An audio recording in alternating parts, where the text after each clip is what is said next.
Assalamualaikum warahmatullahi wabarakatuh. Pada kesempatan kali ini saya akan menceritakan kisah tentang Nabi Isa alaihissalam. Nabi Isa alaihissalam dipandang sebagai nabi dan rasul dalam Islam dan merupakan salah satu ulul azmi. Setidaknya ada 3 surah Al-Quran yang namanya memiliki kaitan dengan Nabi Isa. Surah ketiga dinamai Ali Imran yang merupakan nama kakek Nabi Isa. Surah kelima dinamai Al-Maidah, karena berisi Nabi Isa yang berdoa meminta hidangan dari langit. Surah ke-19 dinamai Maryam yang merupakan nama ibu Nabi Isa alaihissalam. Nabi Isa alaihissalam lahir diperkirakan antara tahun 4 sebelum Masehi sampai sekitar 6 sebelum Masehi. Penyebutannya dalam Al-Quran utamanya menekankan pada 2 aspek, kemuliaan dan kemanusiaannya. Isa disebutkan sebagai sosok yang terkemuka di dunia dan akhirat, didekatkan kepada Allah Subhanahu wa Ta'ala, saleh, suci, dan diberkahi. Disebutkan pula bahwa Allah Subhanahu wa Ta'ala mengajarkan kitab, hikmah, Taurat, dan Injil kepada Nabi Isa alaihissalam. Umat Islam juga diperintahkan untuk beriman kepada wahyu Allah Subhanahu wa Ta'ala, baik yang diturunkan kepada Nabi Muhammad SAW maupun kepada nabi-nabi yang lain. Di antaranya adalah Nabi Isa alaihissalam juga diperintahkan untuk tidak membeda-bedakan para nabi dan berserah diri kepada Allah Subhanahu wa Ta'ala. Di sisi lain, Nabi Isa alaihissalam juga disebutkan sebagai seorang hamba Allah dan tidak enggan untuk menjadi hamba Allah Subhanahu wa Ta'ala bersama Siti Maryam. Nabi Isa alaihissalam disebutkan biasa menyantap makanan, ungkapan akan sisi kemanusiaannya. Penciptaan Nabi Isa alaihissalam juga disejajarkan dengan penciptaan Nabi Adam, menjelaskan bahwa penciptaan keduanya adalah karena kekuasaan Allah Subhanahu wa Ta'ala. Al-Quran juga memberikan penentangan terhadap berbagai macam paham yang mengultuskan Isa, seperti menganggapnya sebagai Tuhan, putra Allah, atau memandang bahwa Allah adalah Nabi Isa itu sendiri. Riwayat hadits menyebutkan berbagai hal terkait Nabi Isa. Nabi Islam Muhammad SAW menyatakan bahwa Isa adalah sosok berpostur tubuh sedang, berdada bidang, dan kulitnya kemerah-merahan seperti baru keluar dari pemandian. Saat peristiwa Isra Miraj, Nabi Muhammad SAW melihat Nabi Yahya dan Nabi Isa berada di langit kedua. Disebutkan bahwa pada hari kiamat kelak, Allah Subhanahu wa Ta'ala menjadikan Isa sebagai hujjah, alasan, bagi orang-orang fakir dan miskin.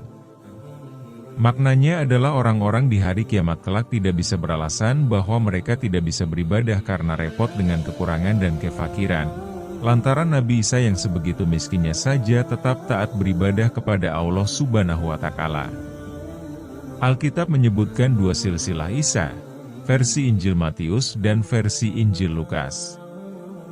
Meski Alkitab mengakui bahwa kehamilan Siti Maryam yang perawan adalah mukjizat, silsilah Nabi Isa ditautkan dengan Nabi Yusuf, tunangan Siti Maryam. Melalui Nabi Yusuf, kedua versi silsilah tersebut menyambungkan Nabi Isa dengan Nabi Daud dari suku Yehuda, suku yang menurunkan raja-raja. Namun jumlah dan nama-nama orang yang disebutkan antara Nabi Yusuf dengan Nabi Daud sangat berbeda antara satu versi dengan versi yang lain. Matius menyebutkan bahwa Nabi Yusuf adalah putra Nabi Yakub dan silsilahnya tersambung sampai Nabi Sulaiman bin Daud. Ada 27 nama, terhitung dari Nabi Yusuf sampai Nabi Daud. Lukas menyebutkan bahwa Nabi Yusuf adalah putra Eli atau Heli dan silsilahnya tersambung sampai Nathan bin Daud. Ada 42 nama, terhitung dari Nabi Yusuf sampai Nabi Daud.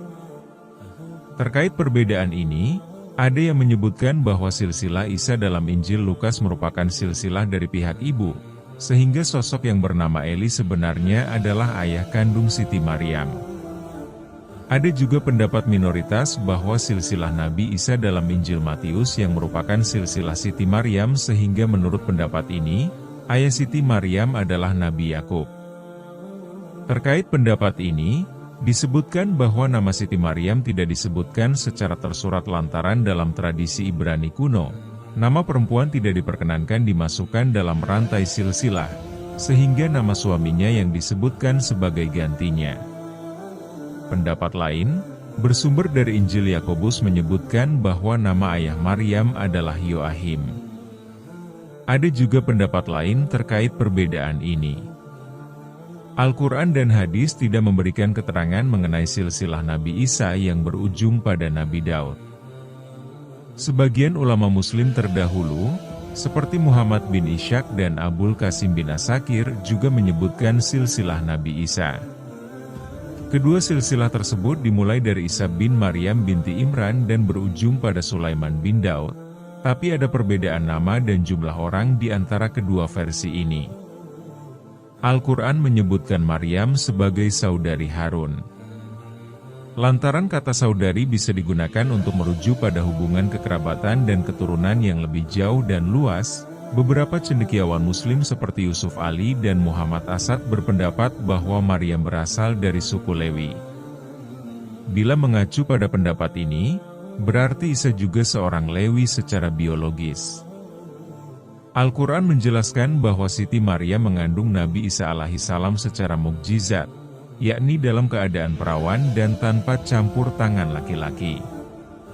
Al-Quran dan keterangan para ulama menyebutkan bahwa Siti Maryam keluar dari Baitul Maqdis ketika haid atau ada keperluan.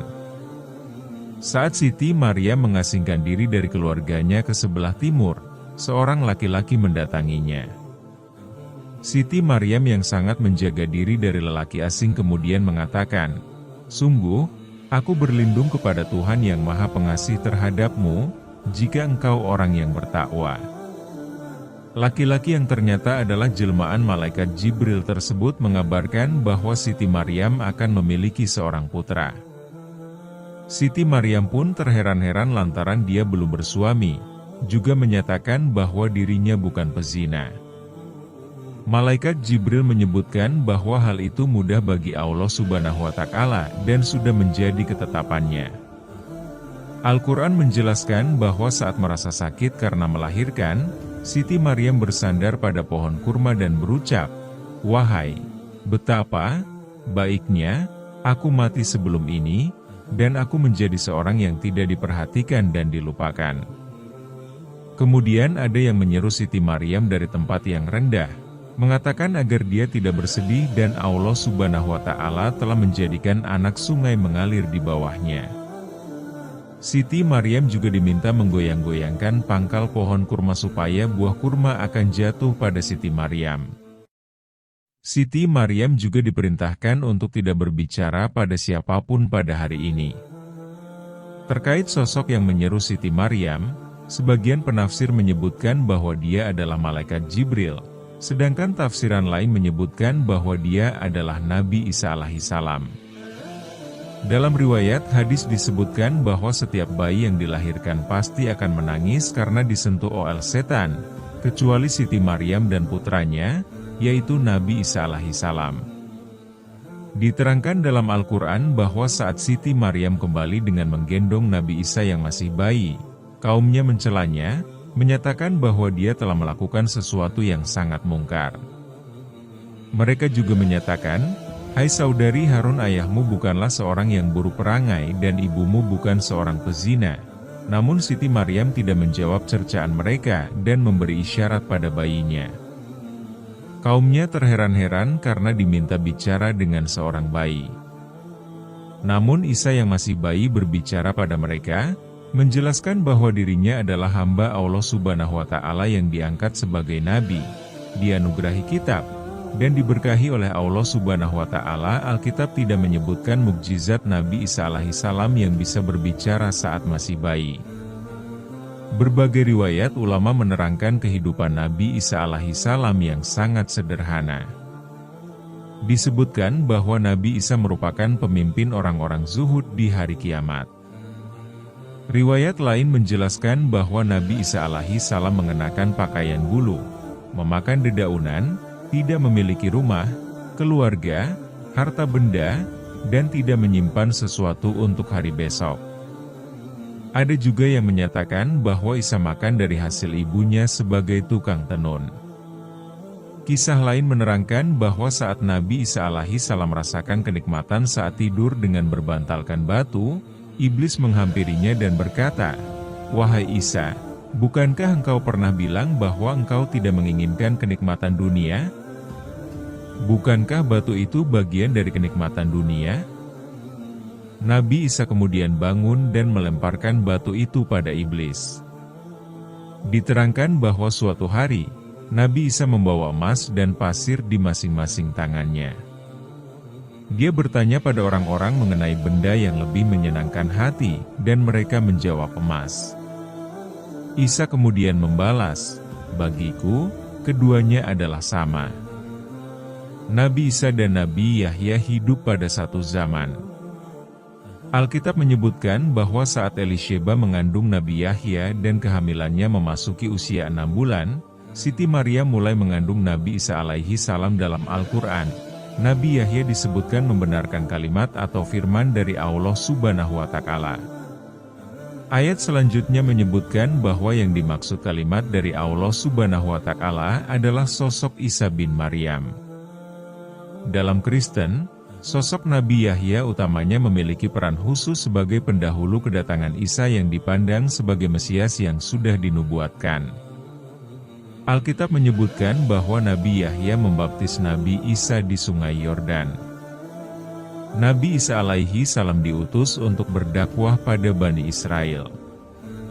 Selain penyembahan pada Allah Subhanahu wa Ta'ala, seruan Nabi Isa alaihi salam yang paling sering disebutkan dalam Al-Quran adalah bahwa dia datang untuk membenarkan kitab Taurat.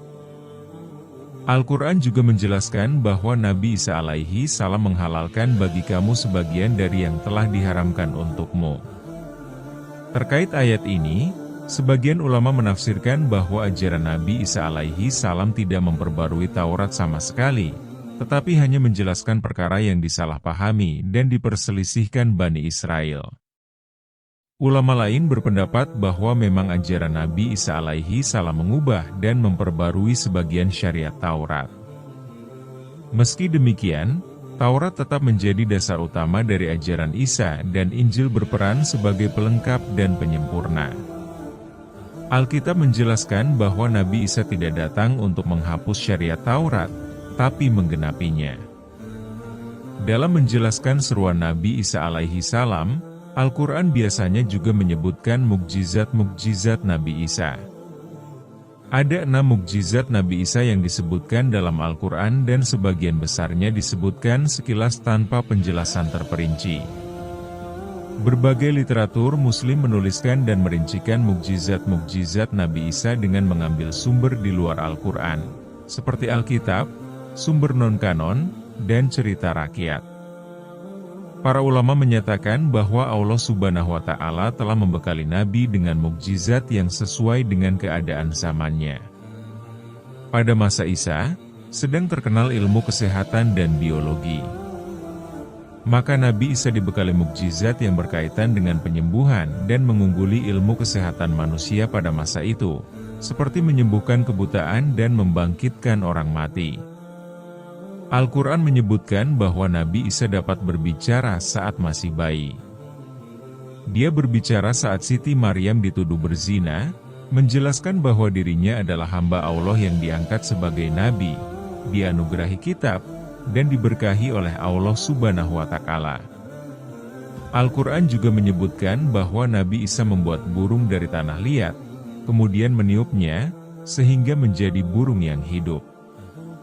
Mukjizat lain yang disebutkan dalam Al-Quran adalah menyembuhkan Al-Akmah dan kusta.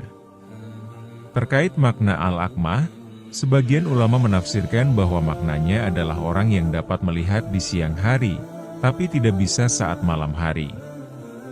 Pendapat lain menyatakan sebaliknya. Ulama lain berpendapat bahwa maknanya adalah orang yang rabun. Pendapat lain menyebutkan bahwa makna Al-Akmah adalah orang yang buta sejak lahir. Alkitab mengisahkan bahwa Nabi Isa menyembuhkan 2 orang buta yang mengikutinya. Namun meski Nabi Isa memperingatkan untuk jangan mengatakan kepada orang lain terkait masalah ini, Dua orang itu justru menyebarkan kabar mukjizat Nabi Isa pada halayak. Alkitab menerangkan bahwa Nabi Isa juga menyembuhkan orang yang lumpuh, bisu, tuli, dan lainnya. Tidak hanya penyakit fisik, Nabi Isa juga disebutkan mengusir setan yang merasuki manusia. Nabi Isa juga dapat menghidupkan kembali orang yang mati. Dalam sebuah riwayat sahabat Nabi disebutkan bahwa Nabi Isa alaihi salam pernah membangkitkan Ham bin Nuh. Nabi Isa dan Ham kemudian bertanya jawab soal bahtera Nuh. Alkitab menjelaskan bahwa Nabi Isa menghidupkan seorang lelaki bernama Lazarus yang telah mati 4 hari. Kejadian itu disaksikan keluarga Lazarus dan orang-orang yang datang melayat. Nabi Isa juga mampu mengetahui makanan yang telah disantap orang atau yang disimpan di rumah. Disebutkan dalam sebuah riwayat bahwa mukjizat ini terjadi saat Nabi Isa masih kanak-kanak. Nabi Isa memberitahu anak-anak sebayanya bahwa orang tua mereka memiliki makanan yang disembunyikan, dan anak-anak itu kemudian meminta makanan tersebut pada orang tua mereka. Orang tua mereka menjadi tidak suka dengan Nabi Isa, dan menganggapnya telah merusak anak mereka. Saat hendak menemui teman-teman bermainnya, Nabi Isa tidak menemui mereka karena orang tua mereka mengunci mereka di suatu rumah. Saat Nabi Isa mendengar suara gaduh dari rumah tersebut, orang tua mereka mengatakan kalau itu suara kera dan babi. Akhirnya anak-anak tersebut benar-benar berubah menjadi kera dan babi. Al-Quran menjelaskan bahwa para pengikut Nabi Isa alaihi salam meminta hidangan dari langit. Nabi Isa kemudian berdoa agar Allah Subhanahu wa Ta'ala menurunkan hidangan dari langit, dan hari turunnya akan menjadi hari raya bagi mereka. Beberapa ulama menafsirkan bahwa hidangan tersebut turun dari langit secara harfiah dan ditutupi 2 awan. Pengikut Nabi Isa tidak mau makan sebelum Nabi Isa makan, tetapi Nabi Isa menyatakan bahwa pengikutnya lah yang harus memakannya karena mereka yang meminta. Setelahnya, Nabi Isa mengundang orang-orang miskin dan sakit untuk makan bersama hidangan tersebut. Mereka yang menderita penyakit menjadi sembuh setelah menyantapnya. Namun ada ulama yang berpendapat bahwa hidangan tersebut tidak jadi diturunkan. Al-Quran menerangkan bahwa setelah murid-murid Nabi Isa meminta hidangan dari langit, Nabi Isa berdoa memohon kepada Allah Subhanahu wa Ta'ala. Allah Subhanahu wa Ta'ala berfirman bahwa hidangan tersebut akan diturunkan, tetapi mereka yang tetap kafir setelah turunnya hidangan tersebut akan ditimpakan azab yang tidak pernah ditimpakan pada umat lain. Setelahnya, tidak ada lagi keterangan mengenai hidangan tersebut. Menurut pendapat ini, setelah mendapat peringatan dari Allah Subhanahu wa Ta'ala, para murid Nabi Isa tidak jadi meminta hidangan tersebut karena takut mendapat azab jika mereka mengingkarinya. Ada juga mukjizat Nabi Isa yang tidak disebutkan dalam Al-Quran, seperti berjalan di atas air. Berbeda pada masa Bait Suci pertama yang masih akrab dengan penyembahan berhala, umat Yahudi pada periode Bait Suci kedua cenderung merupakan penganut monoteisme ketat. Bila Rasul lain berdakwah pada umat musyrik yang menyekutukan Allah Subhanahu wa Ta'ala, Nabi Isa berdakwah pada umat yang sudah mengesahkan Allah Subhanahu wa Ta'ala, tapi menyalahgunakan hukum-hukum Allah atau menjalankan dengan tidak semestinya. Alkitab menjelaskan bahwa Nabi Isa beberapa kali berselisih dengan kelompok Saduki dan Farisi, dan memperingatkan murid-muridnya terhadap ajaran dua kelompok tersebut. Alkitab menggambarkan Farisi sebagai kelompok yang lebih mementingkan aturan lahiriah suatu hukum di atas makna yang ada dalam hukum tersebut. Nabi Isa mencela kaum Farisi yang tersibukkan mengurus hukum yang begitu terperinci, tetapi melupakan syariat Taurat yang paling utama, yakni keadilan, belas kasih, dan kesetiaan. Kaum Farisi juga dicela atas sikap ria mereka, mengenakan busana yang membuat mereka terlihat seperti orang saleh di hadapan orang lain, dan gila pujian. Nabi Isa juga menyatakan bahwa kaum Farisi mendapat kekuasaan untuk menafsirkan hukum Nabi Musa, dan dia meminta orang-orang untuk mematuhi ajaran kaum Farisi. Tapi jangan meniru perbuatan mereka, karena kaum Farisi tidak menjalankan hal yang mereka ajarkan. Nabi Isa mencela dan mengibaratkan mereka seperti kuburan yang dilabur putih, tampak bagus di luar tetapi penuh tulang dan kebusukan di dalamnya. Nabi Isa juga berdebat dengan kelompok Saduki yang tidak mempercayai kebangkitan setelah mati, dan mencela mereka sebagai orang yang tidak memahami kitab suci maupun kekuasaan Allah Subhanahu wa Ta'ala. Seruan Nabi Isa alaihi salam disambut banyak orang dan kabar mengenai mukjizatnya tersebar luas. Saat pergi ke Yerusalem bersama para muridnya, Nabi Isa memasuki bait suci atau juga biasa kita sebut dengan Baitul Maqdis, kemudian mengusir orang-orang yang berjual beli di sekitarnya, juga menjungkir balikan meja dan bangku pedagang. Hal ini menambah kebencian pihak berwenang Yahudi, yakni kaum Saduki dan Farisi. Sangat mungkin kelompok Saduki menentang Nabi Isa bukan karena ajarannya, tetapi lebih kepada alasan-alasan politik. Nabi Isa alaihi salam dipandang mengancam stabilitas di masyarakat, terutama setelah dia dan murid-muridnya memasuki Baitul Maqdis. Seruan Nabi Isa ditakutkan akan memprovokasi pihak Romawi untuk menyerang bangsa Yahudi, sehingga para imam dan kaum Farisi sepakat untuk membunuh Nabi Isa alaihi salam, tetapi mereka tidak bisa menangkapnya secara terang-terangan karena khawatir dengan perlawanan rakyat. Al-Quran menyebut murid-murid Nabi Isa alaihi salam dengan sebutan Al-Hawariyun. Al-Quran tidak memberikan keterangan terperinci mengenai pengikut Nabi Isa mana saja yang masuk golongan Hawariyun, dan para penafsir Muslim biasanya sepakat dengan nama-nama yang disebutkan dalam Alkitab. Dalam Al-Quran disebutkan bahwa Hawariyun menyatakan diri mereka sebagai penolong agama, orang yang beriman, dan berserah diri pada Allah Subhanahu wa Ta'ala, dan mereka dijadikan percontohan bagi orang beriman yang lain. Dikisahkan pula bahwa mereka meminta Nabi Isa untuk menurunkan hidangan dari langit untuk menguatkan iman mereka. Sebagian penafsir juga berpendapat bahwa 3 orang yang diutus pada suatu kaum yang dikisahkan dalam surah Yasin adalah murid-murid Nabi Isa alaihi salam. Al-Quran tidak menyebutkan peristiwa penangkapan maupun proses penyaliban Nabi Isa alaihi salam, tetapi dalam surah An-Nisa, disebutkan bahwa Nabi Isa tidak dibunuh maupun disalib, tetapi diserupakan seolah-olah Nabi Isa mati disalib. Menggunakan ayat ini sebagai dasar, mayoritas tradisi Islam menolak kematian Nabi Isa di kayu salib, dan terdapat perbedaan pendapat dan teori mengenai makna diserupakan dalam ayat tersebut. Pendapat pertama, teori orang pengganti. Menurut teori ini, ada orang yang wajah dan perawakannya diserupakan dengan Nabi Isa alaihi salam, sehingga dialah yang ditangkap dan disalib, bukan Nabi Isa itu sendiri. Jati diri orang pengganti ini juga diperdebatkan. Pendapat kedua, teori koma. Menurut teori ini, Nabi Isa memang benar-benar ditangkap dan dipancang di kayu salib. Nabi Isa mengalami koma atau mati suri dalam proses penyaliban, tidak mati dalam arti sesungguhnya, tetapi diserupakan seperti sudah benar-benar mati di mata orang-orang. Dia kemudian diturunkan dari kayu salib dalam keadaan kritis, tetapi belum mati, dan dibawa pergi oleh muridnya. Ada juga pendapat lain. Kepercayaan Nabi Isa yang tidak mati disalib tidak hanya dianut umat Muslim, tapi juga dianut oleh sebagian kecil kalangan Kristen. Begitu pula sebaliknya, kematian Nabi Isa alaihi salam di kayu salib juga dianut sebagian kalangan Muslim. Umat Kristen Arus Utama menyatakan bahwa Nabi Isa memang mati disalib, kemudian dibangkitkan kembali.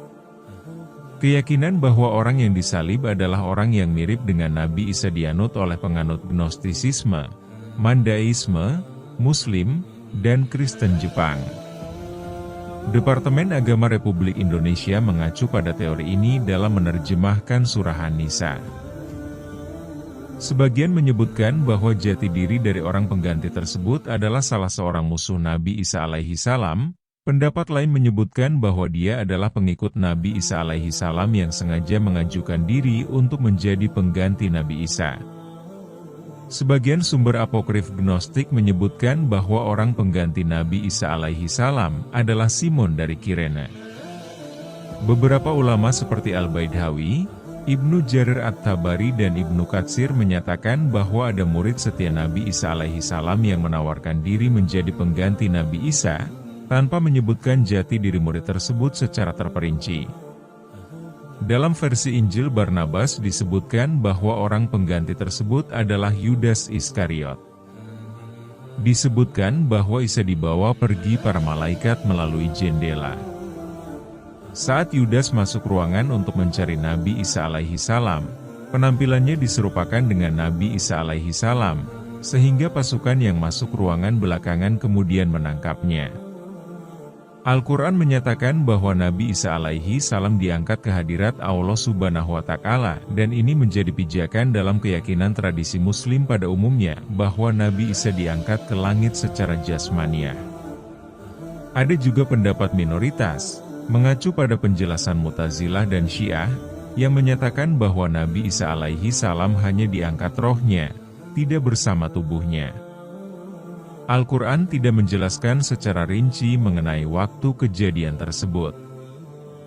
Terdapat beberapa penafsiran mengenai makna dari kata mutawafik dalam surah Ali Imran ayat 55 dan Al-Maidah ayat 117. Tafsiran pertama, artinya adalah untuk mengakhiri setelah jangka waktu tertentu atau mengambilmu.